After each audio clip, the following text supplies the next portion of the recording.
Hi hello friends, എല്ലാവർക്കും നമ്മുടെ സുമി മുഫാസ് മനസ്സിലോട്ട് ഹൃദയം നിറഞ്ഞ സ്വാഗതം. അപ്പോൾ നമ്മുടെ നാളത്തെ കാറ്റത്തെ കിളിക്കൂട്, നമ്മുടെ നിധിയുടെയും സുധീഷിൻ്റെയും പുതിയ വിശേഷങ്ങൾ എന്തൊക്കെയാണെന്ന് നമുക്കൊന്ന് കേട്ടാലോ.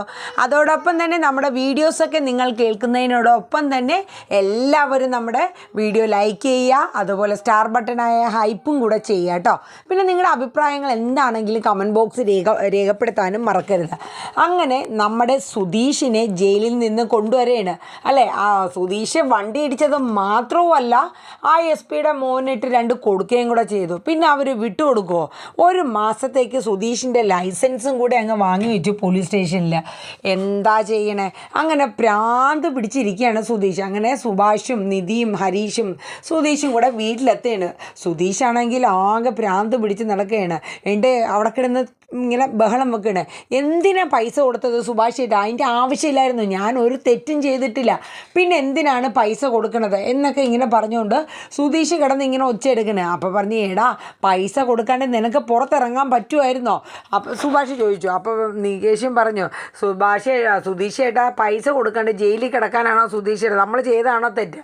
അപ്പോൾ ഹരീഷ് പറഞ്ഞു, ഇയാൾ പറയണായിട്ട് തന്നു, നമ്മളിപ്പം നിങ്ങളെ സുധീഷ് ചേട്ടനെ ഇറക്കി കൊണ്ടുവന്നതാണല്ലോ തെറ്റെന്നുള്ള രീതിയിലാണല്ലോ സുധീഷ് ചേട്ടൻ കിടന്ന് ഈ ഒച്ചയെടുക്കണേ. പക്ഷേ സുധീഷ് എല്ലായിടത്തും കിടന്ന് ഒച്ചയെടുക്കുകയാണ്. എന്ന് വെച്ചാൽ ഇതിൻ്റെ ആവശ്യമില്ലായിരുന്നു, ഞാനൊരു തെറ്റും ചെയ്തിട്ടില്ല എന്ന്. അങ്ങനെ നമ്മുടെ സുധീഷും ഹരീഷും കൂടെ സംസാരിച്ച് അതൊരു അടിയിലെത്തുകയാണ് കേട്ടോ. അത് എപ്പോഴും ഉള്ളതാണല്ലോ, എപ്പോഴും ഒരു അടി ഇങ്ങനെ കൂടുക എന്നുള്ളത് അവരുടെ ഒരു മെയിൻ ഇതാണ്. അവസാനം അടി പിന്നെ വലിയ സീനാവണം. ഈ സമയം നമ്മുടെ സുഭാഷ് അവിടെ ഇല്ലായിരുന്നു. സുഭാഷ് കടയിലോ മറ്റോ പോയിക്കായിരുന്നു കേട്ടോ. നിധിയും നമ്മുടെ നികേഷും മാത്രമേ ഉണ്ടായിരുന്നുള്ളൂ. നമ്മുടെ ഉമ്മറത്ത് ഭാസ്കറിനും ഇരിപ്പുണ്ട്.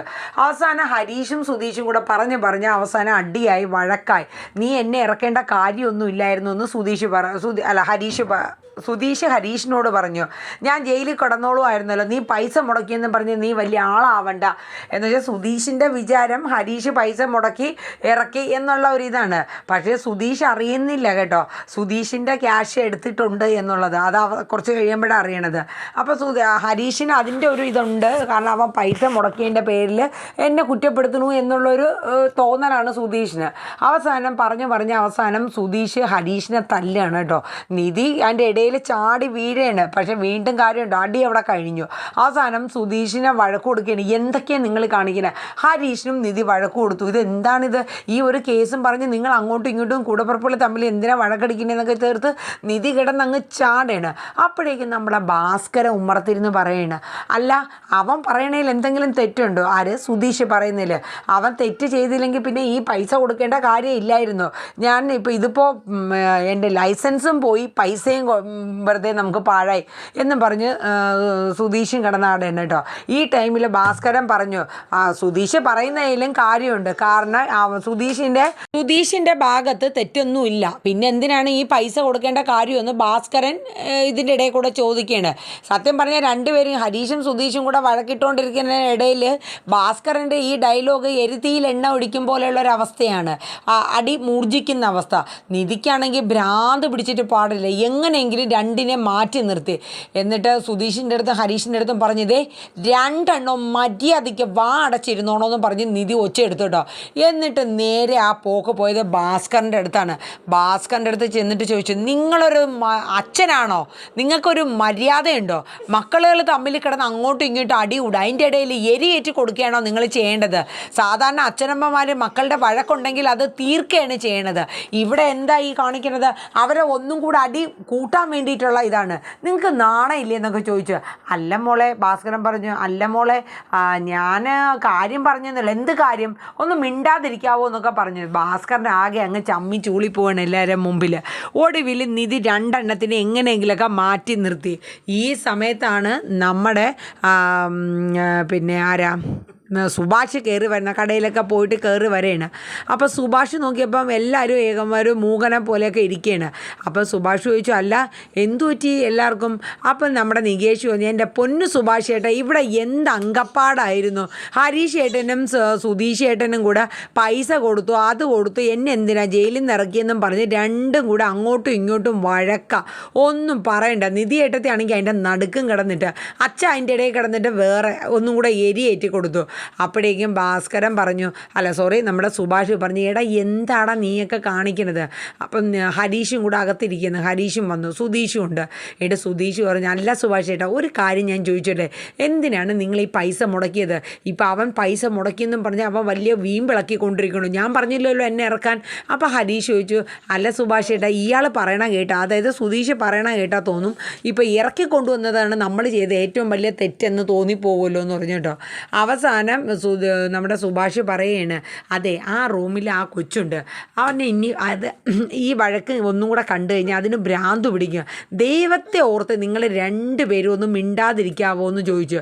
ഒടുവിൽ ഹരീഷിനെ ഒരിടത്ത് ഇരുത്തി സുധീഷ് റൂമിലോട്ട് കയറിപ്പോയിട്ടോ. സുധീഷ് റൂമിൽ കയറിപ്പോയ അതേ സ്പീഡിൽ തന്നെ തിരിച്ച് വരെയാണ്. എന്നിട്ട് ചോദിച്ചു, ആരാ എൻ്റെ ബാഗിൽ ഇരുന്ന ക്യാഷ് എടുത്തതെന്ന് ചോദിച്ചു. അപ്പോൾ ഹരീഷ് പറഞ്ഞു, ഞാനാ എടുത്തത്. നീ എന്തിനാണ് എൻ്റെ ബാഗിൽ നിന്ന് ക്യാഷ് എടുത്തതെന്ന് ചോദിക്കുക. പിന്നെ നിങ്ങളെ ജയിലിൽ നിന്ന് ഇറക്കി കൊണ്ടുവരാൻ പൈസ എവിടെ നിന്നാ? ഞങ്ങളുടെ കയ്യിൽ അതിന് മാത്രം ക്യാഷ് ഉണ്ടായിരുന്നു, അതുകൊണ്ട് എടുത്തതെന്ന് പറഞ്ഞു. അതും കൂടെ കേട്ട് കഴിഞ്ഞപ്പോൾ സുധീഷിന് അങ്ങോട്ട് ദേഷ്യം വന്നില്ലേ. തൻ്റെ പൈസയും പോയി, ലൈസൻസും പോയി, ഇനി പണിയില്ല, താൻ എന്ത് ചെയ്യും?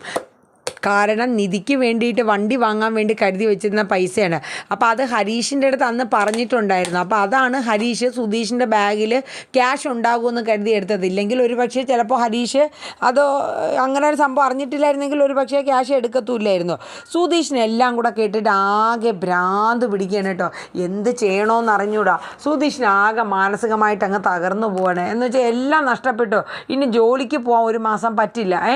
മറ്റുള്ളവരുടെ മുന്നിൽ നാണം കിടുകയും ചെയ്തു. ആകെ ഒരു ഇൻസൾട്ടിങ് പോലെ ആവുകയും ചെയ്തു.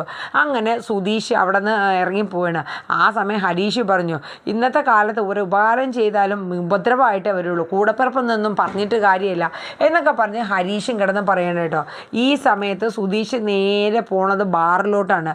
പോയി 2 ബിയറൊക്കെ അടിക്കണം. അങ്ങനെ ബിയറൊക്കെ ഓർഡർ ചെയ്ത് ഇങ്ങനെ അടിക്കാൻ വേണ്ടി ഇങ്ങനെ ഇരിക്കുന്ന സമയത്താണ് നമ്മുടെ ഭാസ്കരൻ വരെയാണ്. ഭാസ്കരൻ നോക്കുമ്പോൾ നമ്മുടെ മോൻ ദേ ഇരിക്കുന്നു. ആഹാ, നിനക്ക് സ്വഭാവത്തിലൊക്കെ നല്ല മാറ്റം ഉണ്ടല്ലോ മോനെന്ന് നമ്മുടെ ഭാസ്കരൻ നമ്മുടെ സുധീഷിൻ്റെ അടുത്ത് പറയാണ്.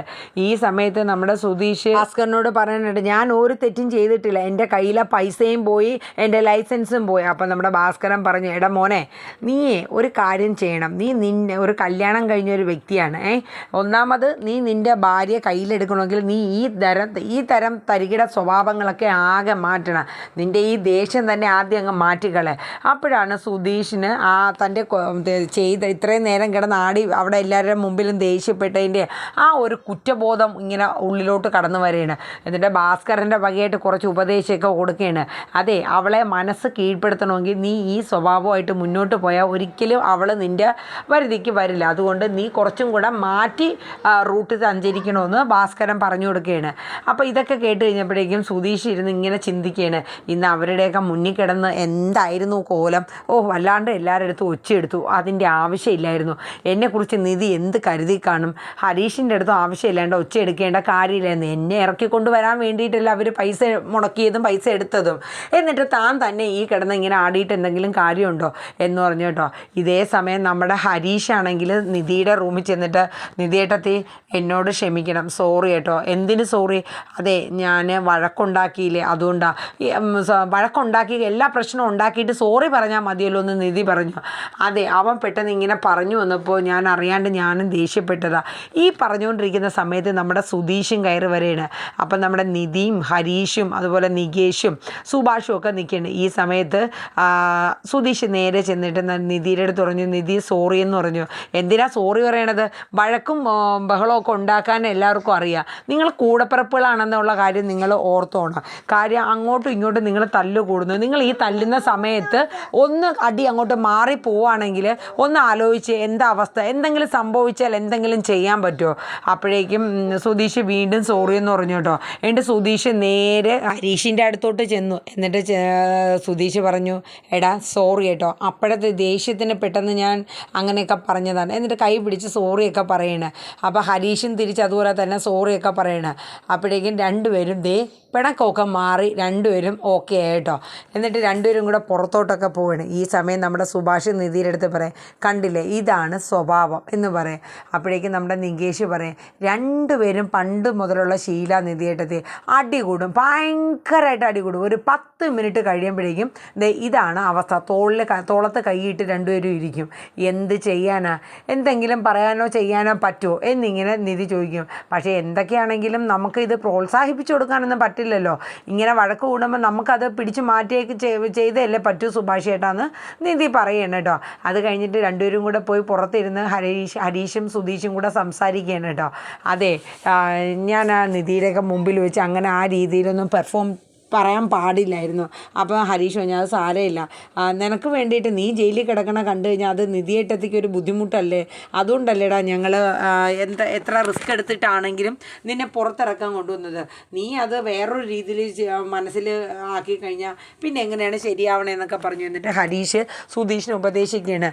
അതെ, നിധിയേട്ടത്തിയുടെ മുമ്പിൽ നിന്നെ അങ്ങനെയൊക്കെ കണ്ടു കഴിഞ്ഞാൽ നിധിയേട്ടത്തിക്ക് ഉള്ള സ്നേഹം കൂടെ പോവില്ലേ. ഒന്നാമത് നിങ്ങൾ സുധീഷ് ഏട്ടൻ നിധിയേട്ടത്തിനെ ആ രീതിയിൽ ഇഷ്ടപ്പെടുപ്പിക്കാൻ വേണ്ടി ഓരോ കാര്യങ്ങൾ ചെയ്തുകൊണ്ടിരിക്കുക. അപ്പോൾ ഇങ്ങനത്തെ ക്യാരക്ടറൊക്കെ കണ്ടു കഴിഞ്ഞാൽ നിധിയേട്ടത്തിക്കുള്ള സ്നേഹം കൂടെ പോകുമെന്ന് കരുതിയിട്ടാണ് ഞാനും കൂടെ ചേർന്ന് ഇങ്ങനെയൊക്കെ ചെയ്തത്. എന്നിട്ടാണ് താൻ കിടന്ന് ഇമാതിരി ദേഷ്യപ്പെട്ടത്. അപ്പം സുധീഷ് പറയും, സോറി ഞാൻ അത് ഓർത്തില്ല എന്നിങ്ങനെ പറയും കേട്ടോ. അത് കഴിഞ്ഞ് പിന്നെ അവരെല്ലാവരും ഫുഡൊക്കെ കഴിച്ച് സന്തോഷത്തോടെ കിടന്നുറങ്ങണം. പിറ്റേ ദിവസം രാവിലെ ആയപ്പം സുധീഷ് ചാടി എണീക്കുകയാണ്. എന്നിട്ട് റെഡിയായിട്ട് നേരെ ചെന്ന് നമ്മുടെ ഹരീഷിനെ വിളിച്ചുണർത്തുകയാണ്. എടാ വാടാ, ഒരു സ്ഥലം വരെ നമുക്ക് പോകണം. അപ്പോൾ ഹരീഷ് ചോദിച്ചിട്ട് എങ്ങോട്ട് പോകാനാ, ഞാൻ പല്ല് തേച്ചിട്ടില്ല, ബാത്റൂമിലും പോയിട്ടില്ല, ഒരു അരമണിക്കൂർ. എടാ അതൊക്കെ പിന്നെ മതി, പോയിട്ട് വേഗം വരാമെന്നും പറഞ്ഞുകൊണ്ട് വെപ്രാളപ്പെടുത്തുന്നു. കാര്യം ഹരീഷിന് വർക്ക്ഷോപ്പിൽ പോയിട്ട് ഇന്ന് 100 കൂട്ടം പണിയുള്ളതാണ്. പിന്നെ എന്ത് ചെയ്യാനാ, സുധീഷായിട്ട് ഒരു ആവശ്യമായിട്ട് പറഞ്ഞു കഴിയുമ്പോൾ പോവാതിരിക്കണം എങ്ങനെ. എടാ എന്നാലും പറയുന്നത് ചോദിക്കുകയാണ് ഹരീഷ്, എങ്ങോട്ട് പോകാൻ, അതൊക്കെ നീ വാ എന്നും പറഞ്ഞുകൊണ്ട് സുധീഷ് കിടന്ന് ഹരീഷിനെ വെപ്രാളപ്പെടുത്തി പോവാണ് കേട്ടോ. അങ്ങനെ രണ്ടുപേരും കൂടെ പോവാണ്. സംഭവം വേറൊന്നുമല്ല, നമ്മുടെ നിധിക്ക് ഒരു സർപ്രൈസുമായിട്ട് വരാൻ വേണ്ടിയിട്ടാണ് സുധീഷ് പോയിരിക്കുന്നത് കേട്ടോ. അപ്പോൾ എന്തായാലും നമുക്കത് കാത്തിരുന്ന് തന്നെ കാണാം. അങ്ങനെ നമ്മുടെ കാറ്റത്തെ കിളിക്കൂടിൻ്റെ നാളെ വരാനിരിക്കുന്ന എപ്പിസോഡ് പ്രൊമോ ഇവിടെ വൈൻഡപ്പ് ആവാണ്. എല്ലാവരും നമ്മുടെ വീഡിയോസൊക്കെ ഒന്ന് കേൾക്കുക, ലൈക്ക് ചെയ്യുക, ഹൈപ്പ് ചെയ്യുക. ഓക്കെ, അതുപോലെ പുതുതായിട്ട് വരുന്നവർ നമ്മുടെ ചാനൽ സബ്സ്ക്രൈബും കൂടെ ചെയ്തു വെച്ചോളൂ, എന്നാലേ നോട്ടിഫിക്കേഷൻ കൃത്യമായിട്ട് കിട്ടത്തുള്ളൂ. അപ്പോൾ എല്ലാവർക്കും നല്ലൊരു ശുഭരാത്രി പറഞ്ഞുകൊണ്ട് നാളത്തെ കാറ്റത്തെ കിളിക്കൂടിൻ്റെ എപ്പിസോഡ് പ്രൊമോ ഇവിടെ വൈൻഡപ്പ് ചെയ്യാണ്. Tata, bye bye, take care, good night, sweet dreams.